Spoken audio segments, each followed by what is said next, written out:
Hi, I'm Ron Spurlock, and I'll be coordinating the Resident Educator program for Lakota this year. And let me first by congratulating all of our new hires. I work a lot with HR, and I see the hundreds and hundreds of applications we have on file, actually thousands and thousands of applications. And for you to be chosen above all the other applicants, well, that says an awful lot of good things about you. So congratulations and welcome to the Lakota family. And I'd be remiss if I also didn't thank the mentors. You should know, we don't just ask anybody to be a mentor.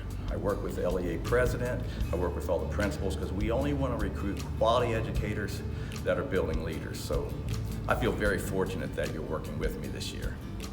Our goals this year, very simple. One, we want to support the classroom teachers, the new teachers, and we want them not only to survive those first few years, but we want them to become efficient and be able to have the skills to meet the needs of all their students. And secondly, we want to support you with the RESA process, the RESA assessment. We want all of our resident educators to be eligible for that 5-year professional license when they complete our program in just 4 years. And let's face it, education is an admirable, but it's a very challenging profession, and especially those first 3 years can be so difficult. So please take your responsibilities here seriously. We're going to treat you like professionals. I'm not going to ask you to log your time and turn those things in, but if you want to do this right, you need to be communicating with your mentor and your mentee, I think weekly, especially during those first few months of school, 3 or 4 months of school. And when you're talking about important topics like instruction, differentiation, classroom management, communication, and no-test, those really need to be one-on-one, face-to-face. So I hope you'll start scheduling these meetings very soon. I want to end my part of the video by just giving you a couple scenarios on the relationship that we'd like to see with our mentor and our mentee. One positive and one maybe not so much. And let me talk about that negative one first. And I could see this happening. The mentor calls the mentee and says, hey, I want to schedule our meeting for next week, and I just wanted to see what's on your mind. And the mentee says, oh my goodness, I didn't even think about that. Next week, I'm just slammed. I've got IEP meetings, I've got committee meetings, staff meetings, I've got tons of papers to grade, and I got to prepare for the parent conferences. So, you know what I really need is just time. If you don't mind, why don't we cancel next week's meeting and let's reschedule for a week or two down the road. And the mentor says, hey, I understand, been there, done that. We'll do that. Just know that I'm here for you. Just give me a call if there's any time you need me. Now let me give you another scenario, and this is the way we'd like to see it happen. The mentor calls the mentee and says, I'm putting the agenda together right now for our meeting next week. One thing I have on there is parent-teacher conferences, because I know that's coming up for you. I'll bring my notes. It'll help us strategize some things that you might want to consider doing. And I'll also bring a lot of resources and handouts that I've used. You're welcome to copy those and use any of those you want for your conferences. And the mentee says, oh, that's great. That's going to save me so much time. And you know, one thing I'd also like you to put on the agenda is classroom management.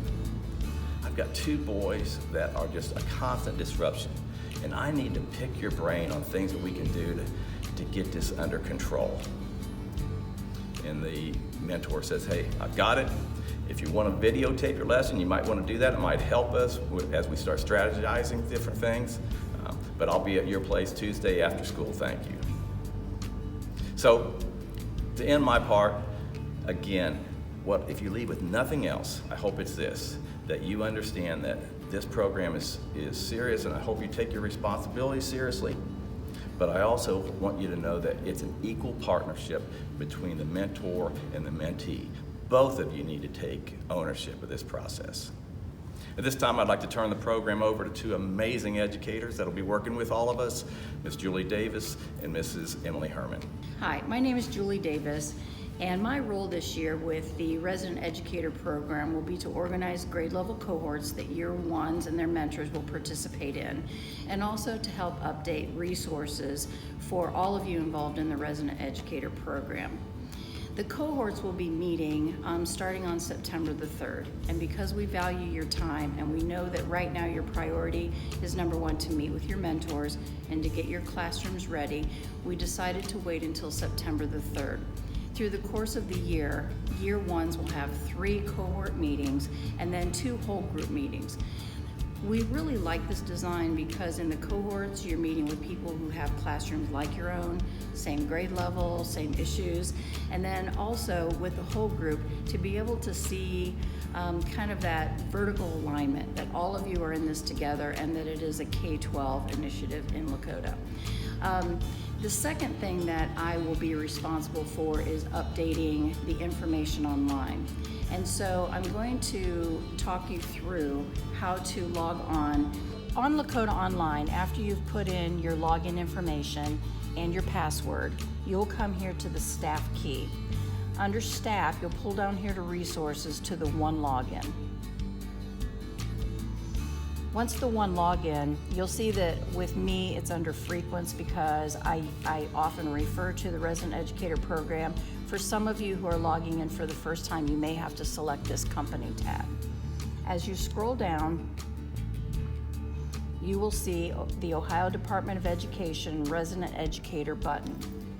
And when you select that, all of the information will come. As you can see, we have a welcome folder which gives information on the Resident Educator program. We have the year 1 through 4 meeting schedules, which will be important for all of you. We have documentation, which you'll turn in at the end of the year about meetings with your mentors. And then other resources for years 2, 3, and 4. As you scroll down, one of the folders that I think is particularly important are topics and discussion areas that you and your mentor might want to have through the course of the year. And we feel that some of these are important. And then there are mentor materials. We will be constantly updating this information, and so I would encourage you to check on it when the two of you meet. Again, welcome to Lakota. It's exciting to have you, and if you have any questions, please feel free to ask. Thank you. Hi, my name is Emily Hermann, and I will be helping support year 2s through the process of taking the RESA assessment. Welcome back. We're excited for a new year and excited to get started with that RESA assessment. Throughout your year 2, you'll have multiple supports. You'll continue on with your cohort with one meeting that will be about assessment, which is in December. You'll also continue to have the support of your mentor for instruction and continue to meet with them regularly to work through anything that is coming up in your classroom and have conversations to just support your daily instruction. And then I'll be supporting you through open labs to prepare and to work on the RESA assessment. We will have 4 open labs throughout the year, the first one being September 3rd. And this is a really important one. It's an orientation to taking the RESA. We'll have a speaker coming to talk about writing the assessment, and we'll also be doing some of our focused mentoring on the standards. So make sure to mark your calendar for September 3rd for our first open lab. Throughout the year at the rest of our open labs, we'll have support from year 3 and year 4 RESA resident educators who have completed the RESA, and they're a really important part of this support system because they're excellent at answering questions and talking about how they went through the process.